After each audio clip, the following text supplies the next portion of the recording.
Hi, students. I hope you had a wonderful spring break and ready to come back. We are now officially in the second part of the semester, so this will be week 9 of our 16-week course. And this week we are looking at memory. So before spring break, the topic was on learning.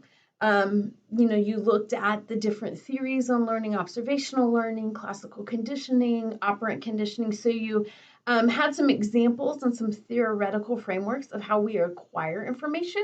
And this week, we are going to take a deep dive on memory. So all of that acquired information we talked about in the last chapter.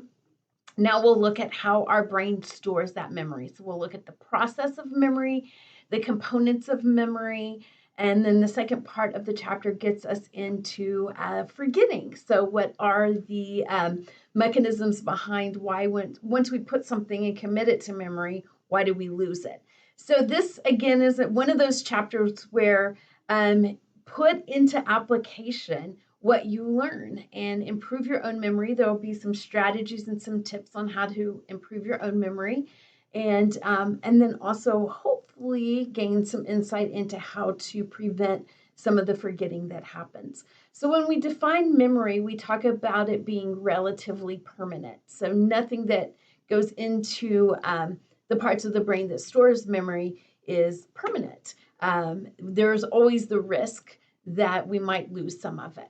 So enjoy learning about memory this week. So let's take a look at the module. You have your narrated PowerPoint.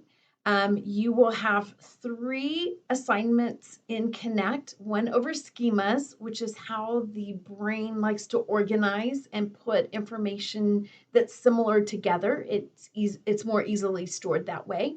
You'll have a newsflash assignment on the science of partying and why having fun makes you forgetful. If that title doesn't interest you, it should.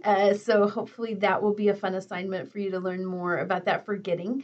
And then another assignment in Connect over working memory. So when you learn about the components of memory, you'll learn about short-term, working term, and long-term memory. So this assignment will give you some more practice with that working memory.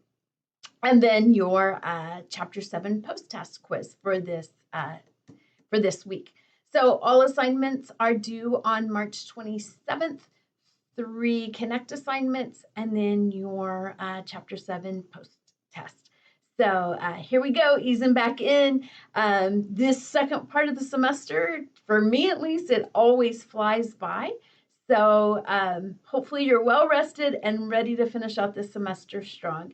As always, if you have any questions or you need help with anything, please don't hesitate to reach out.